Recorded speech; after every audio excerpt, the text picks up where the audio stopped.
누가복음 22장 54절에서부터 일단 58절까지만 먼저 좀 읽고 시작하도록 하겠습니다.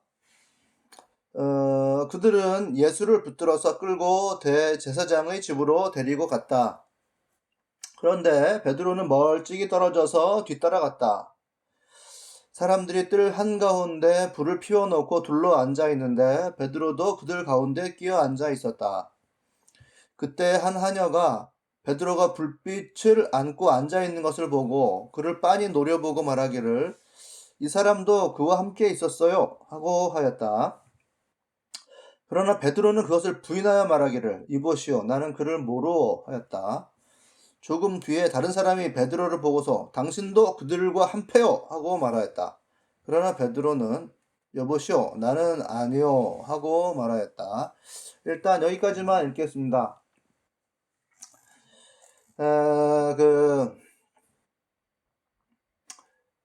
이렇게 예수 운동이 이렇게 정점으로 가다가 이렇게 탁 내려오는 그런 순간이 있어요.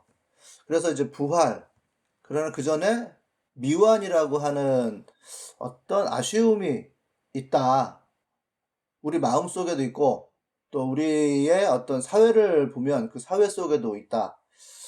여러 가지 차원에서 그렇게 뭔가 미진함을 넘어서 완전히 곤두박질을 쳐 내려가는 절망도 우리에게는 있을 수는 있다고 생각해요. 뭐 사회를 보면 우리 문재인 정부가 쭉 왔을 때 개혁 어떤 이런 것을 기대하고 그 어떤 대통령 그 사람 자체에 대한 기대를 아주 크게 했던 분들이 있으셨던 것 같은데 그분들은 실망을 많이 하신 것 같고 이제 그런 것보다는 조금 이제 중도고 보수적 세력의 대표자로서 대통령을 본다고 하면 뭐 애초에 기대 자체를 크게는 안 했겠죠. 뭐 한두 가지만 딱 잘하면 돼. 뭐 이 정도라고 한다면 뭐 그 정도겠다. 뭐 진보적인 분이라면 원래가 아니다 뭐 이렇게 생각했을 테고요.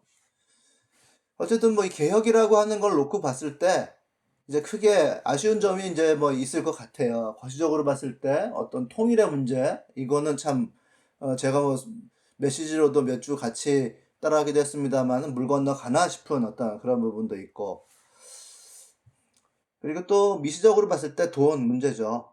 취업 문제 주로 이제 이런 미시적인 문제 부동산 개인에게 있어서 어떤 타격을 줄 수 있는 이런 것들은 상당히 이제 실망스럽게 하는 이유가 되죠.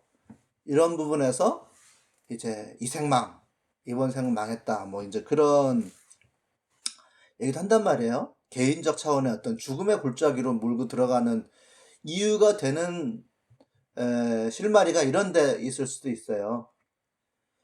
뭐 그런 사회를 보더라도 개인에게 이렇게 연결되는 부분이 있고 개인적인 차원에서의 어떤 죽음의 골짜기, 절망 이런 것을 경험하는 사람도 있습니다. 이런 것이 없는 부분은 굉장히 은혜를 많이 입은 분이고요. 잠시 휴식기라고 할 수도 있어요. 제가 어떤 상담 사례를 좀 봤는데 보니까 아기 엄마 상담자가 3살 이후에는 마음대로 안 된다. 그땐 부부끼리 갈등도 있고 본격적으로 싸울 일도 생긴다. 어떻게 살았냐 하고 이제 한번 물어보는 걸 제가 봤는데 상담 어려운 분이 내담자죠. 첫 마디가 정말 사는 게 아니었죠. 막 이렇게 얘기를 하는데 사는 게 아니면 뭐겠어요? 죽는 거죠. 그만큼 절망적으로 사는 사람들이 있다. 이제 이렇게 마음속에 이게 절망과 생명과 희망과 이런 것들을 정말 잘 느낄 수 있다면 정말 자기 관리를 잘한 분이고요. 그런데 그런 거고 저런 거고 못 느끼고 사는 사람들이 있다는 점에서 그런 분들은 조금 더 나의 상태가 어떤지를 잘 들여다볼 필요는 있는 것 같습니다. 어쨌든 우리가 부활이라고 얘기한다고 하면 나의 삶이 어떤지 뭐 이런 것들을 좀 잘 살펴볼 필요가 있다는 것이죠. 그래서 제가 오늘 말씀 나눌 부분들은 누가복음 22장에서부터 24장을 읽어 가시는데 도움이 되시는 어떤 그런 부분이에요. 그러니까 제가 어떤 특정 본문 하나 딱 놓고 거기에 대해서 제가 영적인 교훈을 말씀 나누는 그런 건 아닙니다. 여러분들이 이제 따라오시면서 스스로 생각하시는 게 도와드리는 이런 건데, 그 미하일 코라스의 선택이라고 하는 영화도 제가 소개를 해드렸습니다만은, 혁명이 완수가 되지 못하고 동력을 잃을 때 그 얼마나 비참해지는지 이제 그런 것들을 이제 한번 보시라고 한번 소개를 해드린 건데요. 그 개인적인 차원에 있어서 불이익을 겪어요. 한 사람이 통행세를 받는, 갑자기 길을 왔다 갔다 하는데, 이 중세가 배경이고요. 통행세를 갑자기 지역 영주가 받기 시작했습니다. 거기에 합리적으로 저항하다가 끝내는 아내까지 목숨을 잃게 돼요. 그때 개인적인 이제 복수를 위해서 자기 삶을 포기하고 뛰어드는데 같이 하게 되는 많은 사람들이 생겼단 말이죠. 농민들이 참가를 했어요. 그러면 세력을 막 형성해가지고 자기의 복수를 해 나감과 동시에 사회 개혁도 이루어가는데, 그러다 보니까 부작용들이 생기게 되죠. 복수의 대상에 대해서 정확하게 공격을 하지 못하고 근처에 있는 교회를 공격한다든지 이런 일들이 생겼고, 약탈을 한다든지 이런 일이 생겼습니다. 이제 그렇게 이제 동력이 약간 분산되는 그런 조짐이 있을 때에 거기에 이제 마틴 루터가 찾아오죠. 그래서 진정한 크리스찬의 힘은 뭐냐? 복종과 겸손이 아니냐? 뭐 등등의 이야기를 하면서 설득을 해서 무기를 놓게 만듭니다. 마틴 루터 아주 밉살스럽게 나오는데요. 본인이 95개제 반박문을 걸고서 개혁을 시작했지만 농민들이 자기보다 앞서서 나가기 시작했을 때 그들을 철저하게 탄압하는 쪽에 서버린 인간이죠. 아주 전 미워하는데요. 그런 사람이 한국 교회인 것 같아서. 그러나 이제 어쨌든 무기를 놓게 되자 기존의 정권이 이 혁명 세력들에게 철저하게 탄압을 하고 끝내는 미하일 코라스는 사형에 처해집니다. 법 질서에 의해서. 이렇게 혁명이 완수되지 못하고 동력을 잃을 때에 얼만큼 처절한지, 절망스러워지는지, 또 뭐 개인적으로도 자기의 목표가 충분히 이루어지지 못했을 때에 얼만큼 비참해지는지, 절망스러워지는지, 뭐 그런 것이 우리들 삶이 아닌가 하는 생각도 들었어요. 그럴 때 이 혁명의 죽음을 넘는 부활은 무엇인지를 생각해 볼 필요가 있다는 거 여러분들에게 한번 제시를 해드리고, 21절까지가 아마 예수님의 예루살렘 입성의 어떤 정점인 것 같아요.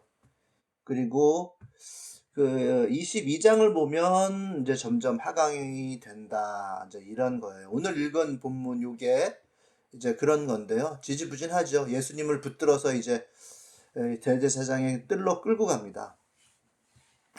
근데 그 이전에라도 사실은 뭔가 조짐이 있었어요. 22장 1절에 보면 6월절이라고 하는 무교절이 다가왔다. 그런데 대제사장들과 율법학자들은 예수를 없애버릴 방책을 찾고 있었다, 이러거든요. 그러니까 이미 사실은 한계점이 있고 강한 적이 있고, 그리고 내부에서는 뭔가 아직까지 충분하게 다져지지 못한 모습이 있는 거죠. 그때 대제사장들과 율법학자들은 이 배반자 예수를 배반할 유다를 나름대로 포섭을 하는 거죠. 성경에는 사탄이 유다에게 들어갔다, 이렇게 되어 있어요. 그런데 실제로는 배반자가 나오게 되는 것입니다. 그래서 체포되고 대제사장의 뜰로 잡혀가죠. 그리고서는 이제 우리가 잘 알고 있는 베드로의 부인의 사건이 나와요. 여기까지가 한계치란 말이에요. 역부족이죠. 그때 이미 12제자는 다 흩어진 상태예요. 여기서 대제사장의 집으로 데리고 갔다고 되어 있고, 그런데 베드로는 멀찍이 따라갔다고 되어 있단 말이에요. 근데 이게 멀찍이가 아니고 예수를 쫓는 사람들 중에서는 가장 가까이에요. 제가 매일 성경 이 해설을 한번 봤더니 거기서 베드로가 부활의 소망이 없었고 강한 믿음이 없었기 때문에 이렇게 멀찍이 따라가는 미적지근한 태도를 보였다고 해설되어 있는데, 그리고 다른 뭐 대부분의 신학자들도 마찬가지긴 한데, 굉장히 저는 그 속 편한 소리라고 생각하거든요. 다 도망갔고 베드로 혼자서 그래도 용기를 내서 쫓아갔는데 믿음의 소망이 없었다느니 뭐 그런 소리를 한가하게 한다는 게, 정말 성경 보는 눈이 없어도 이렇게 없을 수가 있나, 사람을 아예 모르는구나, 이런 생각이 들었어요. 제일 가까이 간 사람이잖아요. 제일 가까이 갔기 때문에 배신을 하든지 부인을 하든지 욕을 하든지가 있는 거죠. 저는 이미 이 베드로는 자기가 할 만큼은 다 했다고 생각을 합니다. 어쨌든 여기까지 한계치고 역부족이에요. 뭔가를 끝까지 밀어 올리려고 했는데, 예수님을 따라서 미션을 수행하려고 했는데 여기까지인 거죠. 그러니까 그 이후에 이제 빌라도 뭐 헤롯의 신문이 있고 백성들이 들고 일어나 가지고 바라바를 놓아주고 예수를 사형에 넘겨주게 됩니다. 그러니까 혁명의 동력을 잃어버리고 이제 분열의 모습이 생긴 건데, 이게 또한 죽어가는 모습이라고 할 수가 있겠죠. 죽어가는 모습에도 단계가 있어요. 성경에는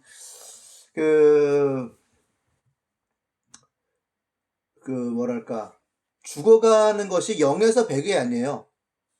내가 수올에 내려가고 있다지 수올에 내려가서 죽었다는 없어요. 100이면 100에서부터 1의 어떤 단계가 있는 거지, 죽음은 점점 단계가 있는 겁니다. 사탄이 나를 삼키고 있다지 삼켜서 끝장났다가 아니에요. 그러니까 죽음이라고 하는 것도 단계가 있는데, 이 흩어져 버린 12제자, 끝내 부인해버린 베드로, 그들이 능력을 넘어서서까지는 못하는 이런 모습들도 어떤 죽음의 어떤 단계에 어느 정도에 있다는 거죠. 그러나 저는 역부족이지 완전히 차가운 냉랭한 마음을 가진 사람이라고는 보여지지 않아요. 베드로가 부인했다고 해가지고 그것이 완전히 잘못됐다고 생각 안 하거든요. 어쨌든 끝까지 한번 가본 한계점을 경험했다, 이 정도로 보면 될 것 같습니다.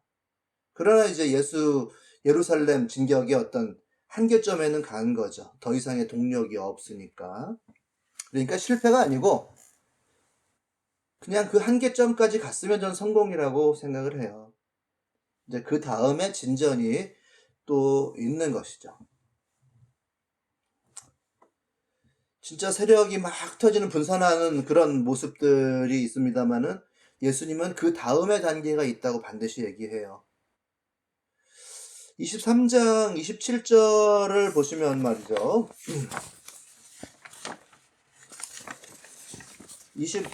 그 다음 본문인데 그 제일 처음 부분에 우리가 읽은 본문 그 다음에 부분이 있어요. 그 부분을 한번 같이 한번 봐주시면 좋겠습니다. 제가 그 설교 안에 올려놨는데요. 그 23장 26절에서부터 30절까지를 한번 같이 한번 읽어보면 좋겠어요. 그 공유가 되시는지 모르겠네요. 그 부분이. 네, 그 중간 부분, 중간 패러그래프에 있는 거죠. 한번 읽어보겠습니다. 그들이 예수를 끌고 가다가 시골에서 오고 있던 시몬이라는 한 구레네 사람을 붙들어서 그에게 십자가를 지우고 예수의 뒤를 따라가게 하였다. 사람들이 큰 무리를 이루어 예수를 따라가고 있는데 그 중에는 여자들도 있었다. 그 여자들은 그를 생각하여 가슴을 치며 통곡하였다. 예수께서는 여자들을 돌아다 보시고 말씀하셨다. 예루살렘의 딸들아, 나를 위하여 울지 말고 너희와 너희 자녀를 위하여 울어라. 보아라, 사람들이 임신하지 못하는 여인과 아기를 낳아보지 못한 태와 젖을 먹여본 적이 없는 가슴이 복되다 하고 말할 날이 올 것이다. 그때 사람들이 산에다 대고 우리 위에 무너져 내려라 하며 언덕에다 대고 우리를 덮어버려라 하고 말할 것이다. 삶 자체가 힘들어서 아예 아기 없이 사는 것이 낫다. 결혼하기 싫다. 이렇게 말하는 사람들이 있다는 거 아니에요? 예수님이 지금 우리나라를 보고 말씀하셨는지는 모르겠는데 이럴 때가 올 것이다. 예수님의 죽음 이 자체로 끝이 아니고 그래서 나를 위해서만 울지 말고 그 이후에 더 큰 싸움이 있을 테니까 그때를 위해서 울어라. 그런 사람들이 산에다 대고 차라리 내 위에 무너져 내려서 깨끗하게 죽고 싶다. 언덕에다 대고 우리를 덮어버려라 할 날이 올 것이 삶이 그만큼 힘들 때가 올 것이다. 그때를 위해서 대비하라는 여운을 예수님께서는 말씀하시는 거예요. 절망에 휩싸인 사람들은 그 말을 못 알아들었을 수도 있어요. 정말 예수님을 사랑하는 마음에 그 투쟁이 아닌 눈물을 흘리면서 예수를 따라갑니다. 그때 나를 울지 말고 너희와 너희 자녀를 두고 울어라 이렇게 말씀하시는 거란 말이에요. 그 이후에 무엇에 대한 예수님의 말씀이에요. 이게 끝이 아니고 이게 절망이고 완전 죽음이라고 생각했는데 이것이 끝이 아니고 그 이후에 싸움이 있다. 그 싸움을 언급하시는 여운을 예수님께서는 남기시는 거예요. 더 큰 고통의 시기가 올 것이다. 더 큰 싸움의 시기가 올 것이다. 그만큼 고통의 시기가 올 것이다.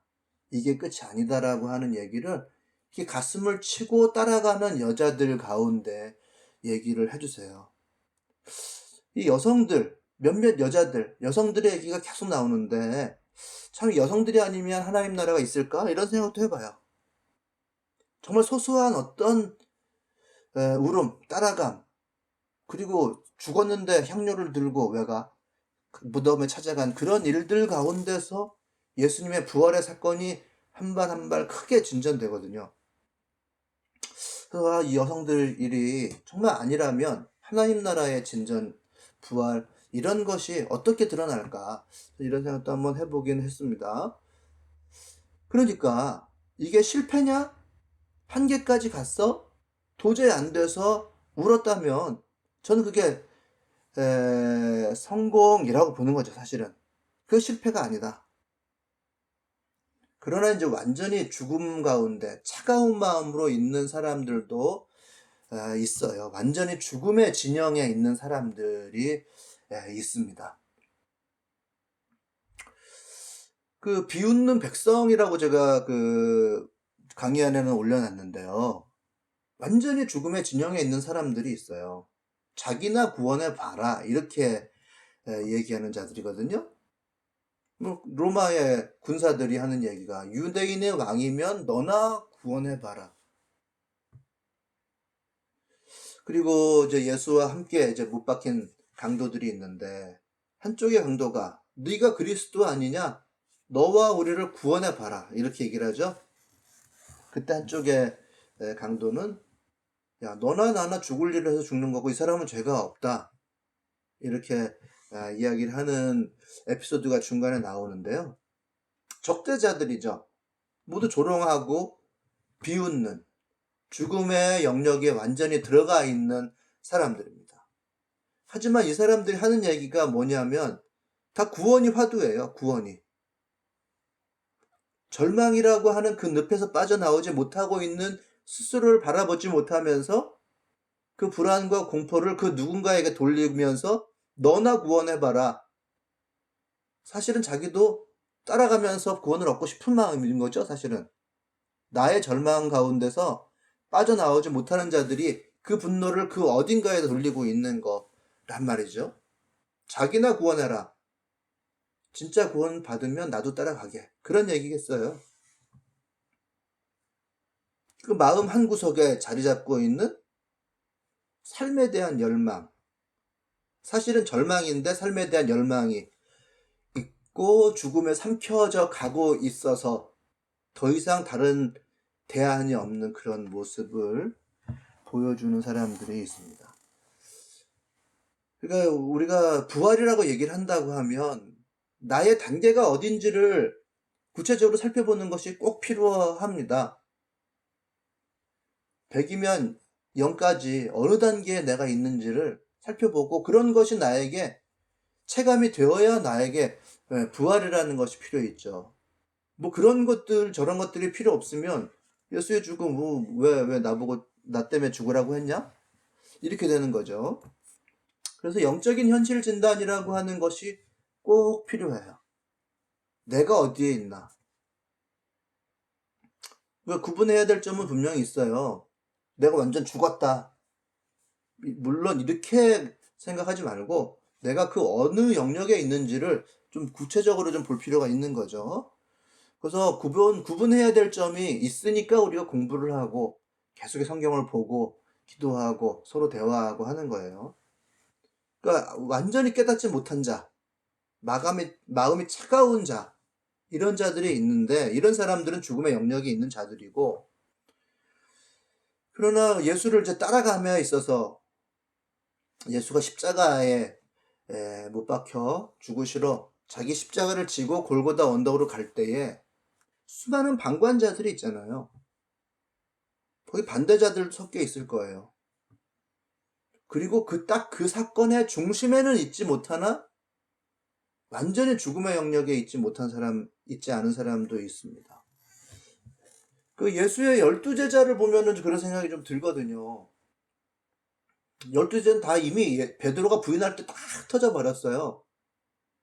강한 힘으로 뭉쳐지지는 않은 사람들인데 그렇다고 예수를 버렸다고는 할 수가 없잖아요. 삶의 희망을 놨다. 다 포기했다. 이건 아니란 말이에요. 혼돈의 영역에 서 있는 자들인데 이 성경을 보면서 말이에요. 그러니까 나의 영적인 현실을 잘 좀 구분해 볼 필요가 있어요. 내가 어디에 있는지. 방관자. 난 반대자는 아니죠. 중심에 있나? 약간 외곽에 있나? 예수의 12 제자였는데 내가 지금 현재로서는 혼돈 상태에 있나? 등등. 이런 것들을 잘 한번 생각해 보실 필요가 있어요. 제가 뭐 이런 것에 대한 자료를 좀 제공해 드릴 수 있을 것 같은데 제가 텔레그램 톡으로 한번 자료를 좀 제공해서 100에서부터 1단계까지 나의 마음을 들여다볼 수 있는 이게 이런 게 있는데 지금 메시지 시간이 너무 혼돈스러울 것 같아서 지금 제가 말씀드리지는 않을 것 같고 한번 그런 것들을 보시면서 또 수많은 사람들의 어떤 영성학자들의 이야기를 보시면서 내 마음 가운데 나의 삶의 삶 가운데 내가 죽음과 생명의 영역 어디쯤에 있는지를 보시면 좀 좋을 것 같아요. 대개는 생명의 영역에 있다고 하면 활기가 차죠. 활기 있죠. 그러나 혼자 활기가 아니라 공동체를 살펴가면서 활기가 있죠.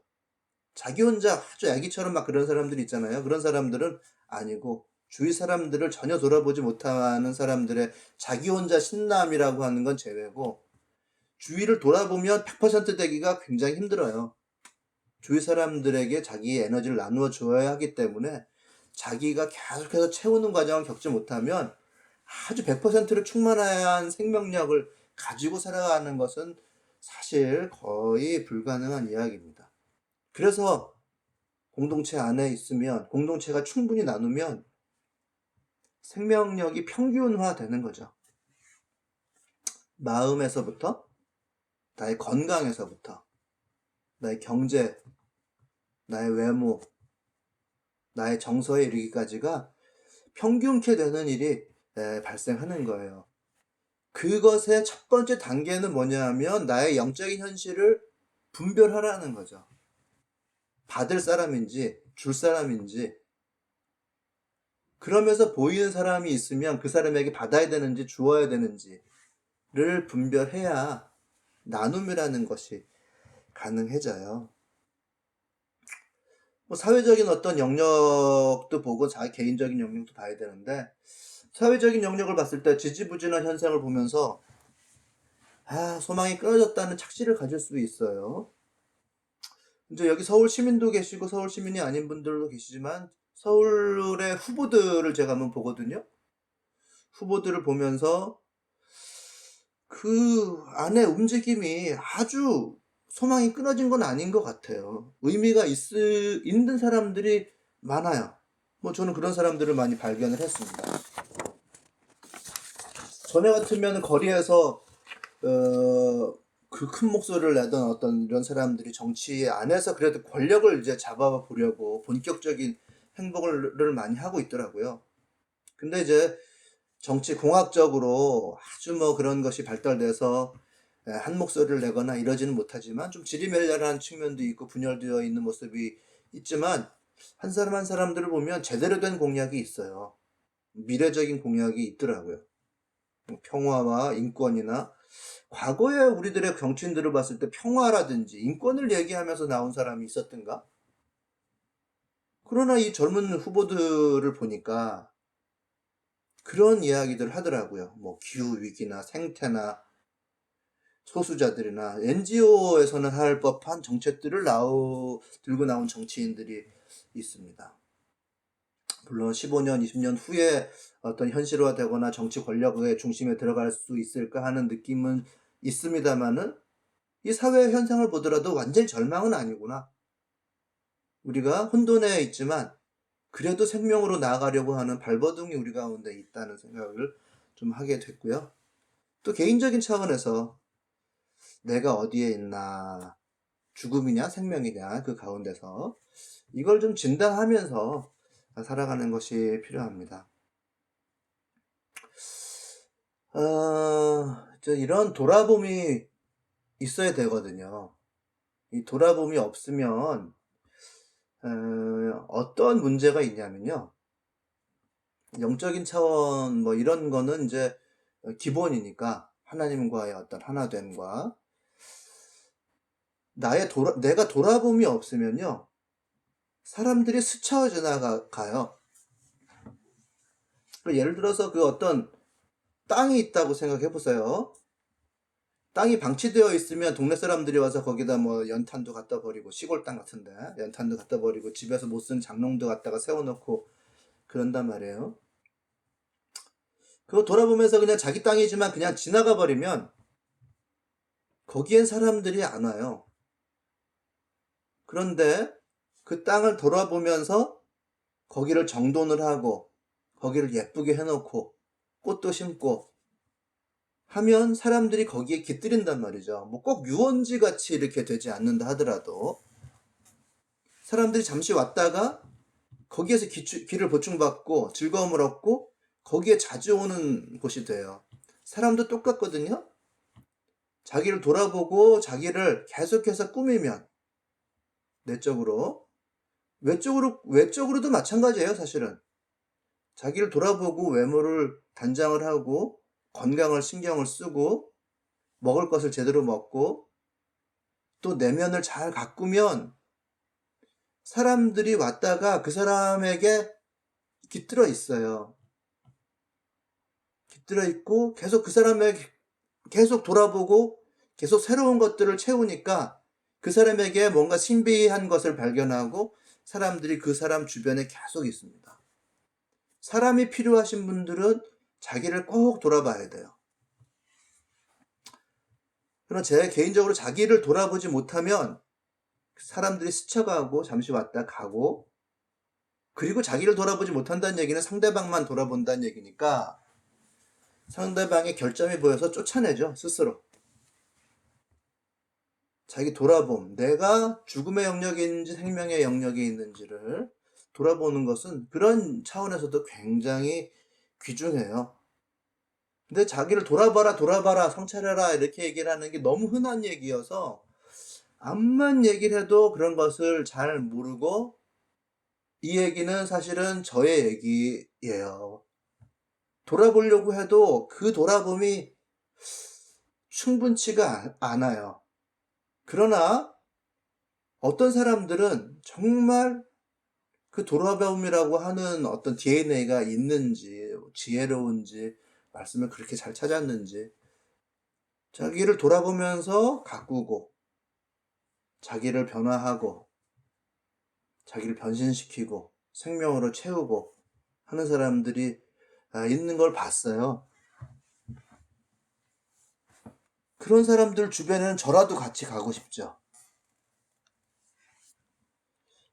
제가 이렇게 말씀드리는 건 좀 뼈아픈 저의 얘기입니다. 여러분들 중에 누가 그런다 해서 하는 얘기가 아니고, 네, 사람이 필요하신 분들은 꼭 자기를 돌아보세요. 자, 그렇게 영적인 현실이 진단이 되어야 나에게 부활이 어떤 측면에서 필요하다는 것을 알 수가 있죠. 그러니까 예수가 부활한 게 진짜냐 가짜냐 뭐 이런 식으로 접근할 수도 있어요. 그것의 역사성을 찾을 사람도 있지만, 그것의 의미가, 오늘 나에게 의미가 무엇냐라고 했을 때는 반드시 이 과정이 필요합니다. 그래서 여러분들이 성경을 읽어 가시면 23장 예수님의 죽으심과 부활하심이 나오고요. 그리고 24장에는 이제 마지막이죠. 예수 운동의 재점화가 어떻게 되는지, 이런 이야기가 나옵니다. 그래서 예수의 죽으심과 부활이 우리들에게 어떠한 영향을 주는지 24장까지를 읽어 가시면서 찾아야 되고, 어떻게 부활에 참여하게 되나 라고 하는 어떤 생각이 계속 이어지면 좋겠어요. 그 중에서 제가 아주 본문으로 뽑은 것은 24장 13절에서부터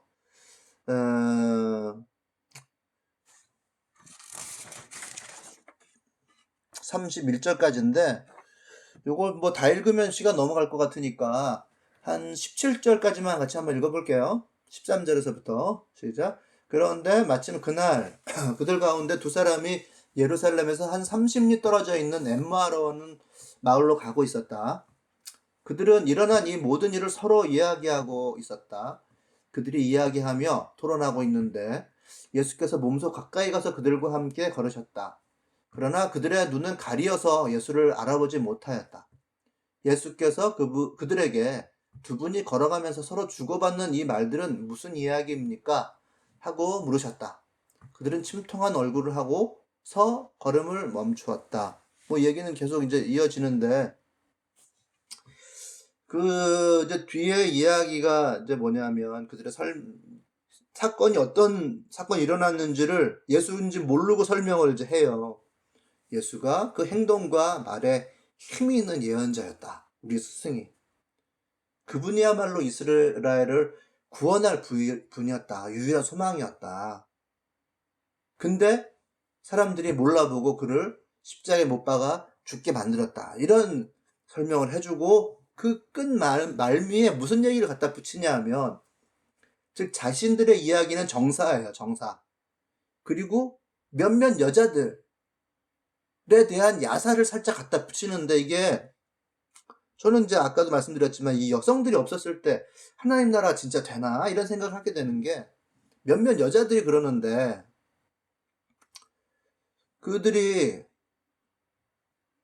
천사들의 환상을 봤다는 거예요. 무덤에 가가지고 무덤에 시신을 찾지 못하고 천사들이 환상 중에 나타나는데 예수가 살아있다 하더라 라는 그런 메시지를 여자들이 얘기했다. 자기들을 안 믿은 거죠. 진짜는 예수가 죽었다까지가 자기들이 한 얘기, 진짜 정사. 그리고 야사로서 몇몇 여자 분들이, 아줌마들이 가가지고 예수님 죽었는데 뭐하러 거기에 향료 비싼 걸 챙겨가요. 죽었는데 발라서 뭐 하려고. 이러면서 얘기를 한 거예요. 죽었는데 뭐하러 가요. 예수를 사랑하니까 갔죠. 예수 뒤에 쫓아가면서 왜 가슴을 치며 왜 울어요? 정말 예수님을 사랑하니까 그렇게 한 거란 말이에요. 그것의 의미를 모르는 이 엠마의 두 제자가, 몇몇 여자들이 가가지고 시신도 못 찾고 있었는데 발견 못했다고 생각했겠죠. 그리고 그들이 혼미하니까 환상 중에 천사들이 나타나서 예수가 살아났다는 얘기를 전하고 다니더라 라는 이야기를 예수에게 또 한번 전달을 한 것입니다. 그들의 믿음이 무딘 것이 그 말을 통해서 드러난 거죠. 예수님의 반응이, 이 어리석은 사람들아, 이 어떻게 그렇게 무딜 수가 있냐 하면서 예수님께서 사건이 어떻게 되고 이런 일을 겪어야만 다시금 예수님의 운동이 진전되는 것이 아니냐라고 이야기를 해 주십니다. 그럴 때까지 모르죠. 그리고 예수님은 제자들은 목적지까지 왔고 예수님은 일부러 더 가는 척을 해요. 더 멀리 가는 척을 할 때 우리 집에 묵으십시오 요렇게 나옵니다. 그리고 어떤 신비로운 그 마음의 변화가 있는 어떤 과정들을 설명하기보다는 예수님이 빵을 들어서 축복하시고 떼어서 그들에게 주셨다라는 얘기가 나오는데, 이게 어떤 신비함이 벌어지는 어떤 과정이에요. 우리 집에 묵으세요. 멀리 가려고 하는 척을 할 때에 우리 집에 와서 하룻밤 주무시고 가세요라고 하는 친절을 베풀고 같이 있고 같이 밥을 먹고, 예수님이 거기에서 그들에게 만수를 하셨다기보다는 빵을 떼어서 축복하시고 주신 그 과정이 그들의 눈이 열린 과정인데, 이 신비한 과정을 한번 이게 뭘까를 생각을 해봐야 돼요.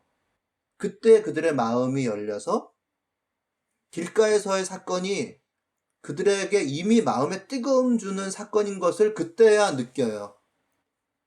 이미 마음이 그때 뜨거워진 거예요. 그러니까 이 성경에 의하면. 그러니까 그때는 몰랐는데, 그때 그 길가에서 예수님을 만나서 말씀을 풀어서 이렇게 해주시는 그때 사실은 내 마음이 뜨거워졌었구나 라고 하는 거를 지금 집에 모셔다 드리고 같이 식사를 하는 그 순간에 느끼게 된 거죠. 이후에 마음에 뜨거워졌는데 그걸 못 느꼈어요. 그리고 지금도 뜨거운데 못 느꼈어요. 그러니까 살아있는데 죽은 줄 알고 있는 거죠. 자기들은 뭔가 족쇄가 채워져 있어서. 그러나 예수님께서 땅을 떼어 주실 때 그 마음이 오픈되고, 내가 죽은 게 아니라, 내가 절망하고 있는 게 아니라 뭔가 억눌려 있었던 그것을 치우지 못해가지고 내가 절망하고 있었구나 하는 것을, 뜨거운 마음이라고 하는 것을 발견을 그때 하게 된 거예요. 이렇게 저도 이제 읽어가면서 24장까지 쭉 읽어가면서 이 신자들에게 뜨거움을 주는 그 신비함은 어떻게 오는가, 그 생명을 주는 그 과정은 어떻게 밟아가게 되는가, 이거를 생각하게 됐어요.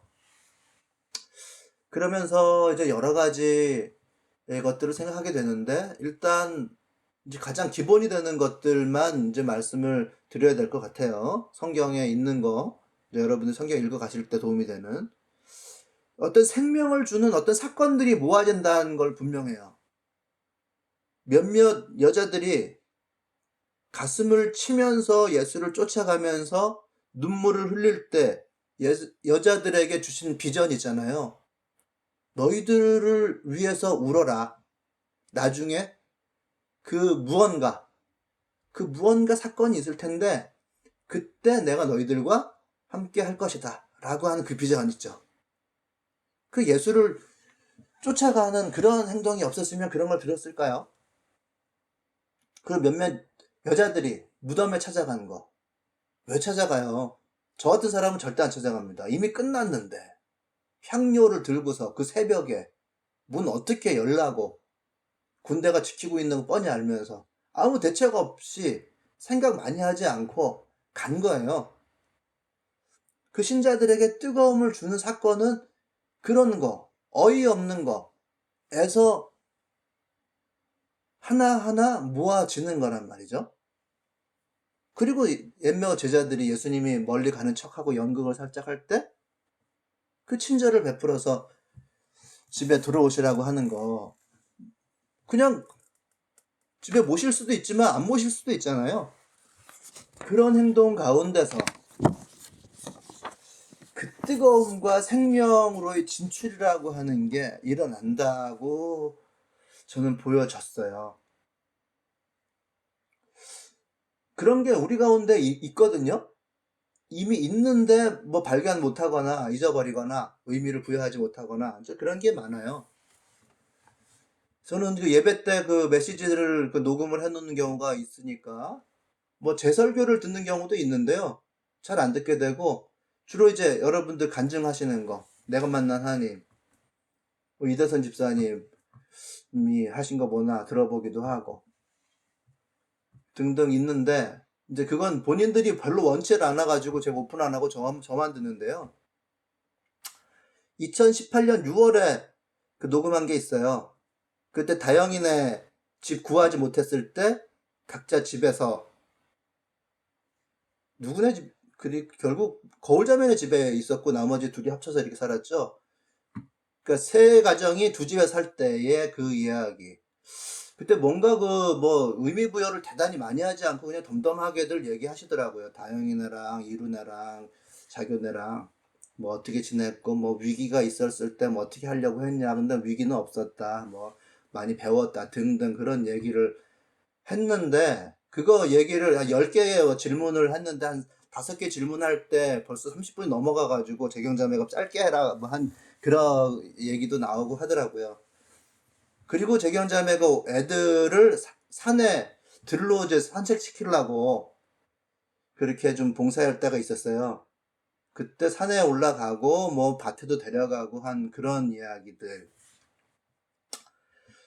저는 그게 분명히 그게 의미가 있는 과정이라고 저는 보거든요. 뭐 지금 같이 모여 사는 그분들이 그분들이고 어떤 그런 과정을 거쳐서 그게 어떤 생명이 어떤 과정으로 나가는 건지는 잘 모르고 그 당시에 그냥 본인들도 덤덤하게 얘기를 하던데, 지금 현재 거기까지 가서 그렇게 공동체를 이루고 뭔가의 길로 나아가려고 하는 그 시작점에 있는 것이 과연 무엇일지, 저는 그게 이 무덤으로 무작정 찾아간 몇몇 여자들이나 예수를 따라간 어떤 여성들의 어떤 모습, 뭐 엠마오 길가에서 예수님 집으로 모셔드린 모습하고 다를 거 하나도 없다고 생각해요. 그런 게 모아지면 생명으로 나아갈 거라고 저는 생각하거든요. 그게 과정이죠. 확신, 어떤 생명으로 나아가기 전에 과정. 그 전에 실패가 있어요. 또 확인하고, 또 확인하고, 어떤 과정을 또 밟고. 그래서 그 실제로 하다 보면 불필요한 것들이 많이 있거든요. 자를 걸 자르고, 마감할 건 마감하고, 방향을 틀 건 틀고 하면서 이 혁명의 길로 나아가는 거란 말이에요. 하나님 나라 운동이 결국 혁명적 의미가 있는 거죠. 우리 삶의 근본을 뒤흔드는 거니까. 그런 과정들이 우리들은 이미 밟아왔다.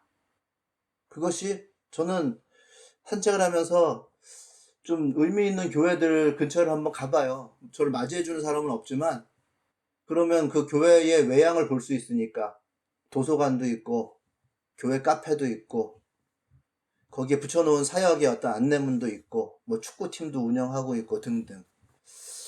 뭐 이 사람들은 어떻게 이렇게 모여서 어떤 비전을 붙들었길래 이런 정말 대안이 되는 카페도 하고 사람들을 모으기도 하고 아이들 위해서 축구팀도 운영하고 했나.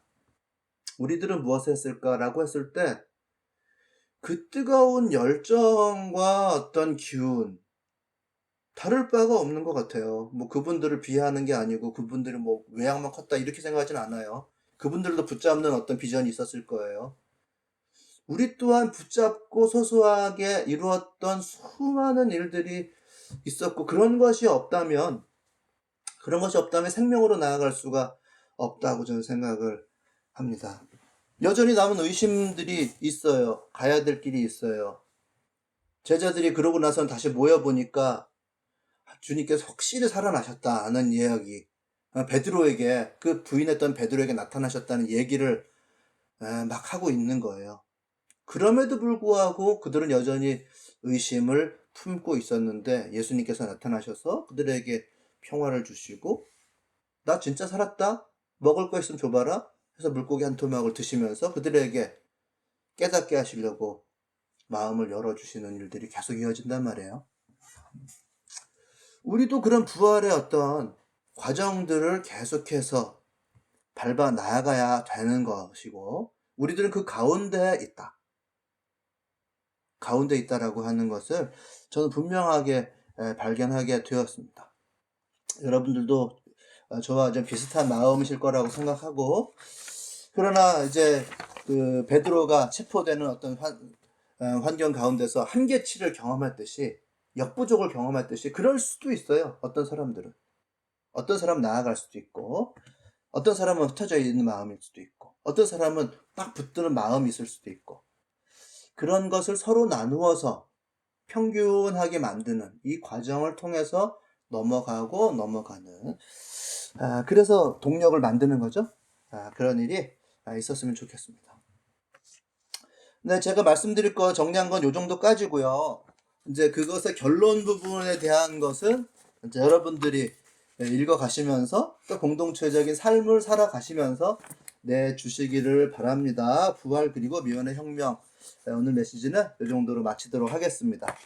한 3분 정도만 저 침묵으로 기도하는 시간 가지겠습니다. 감사합니다.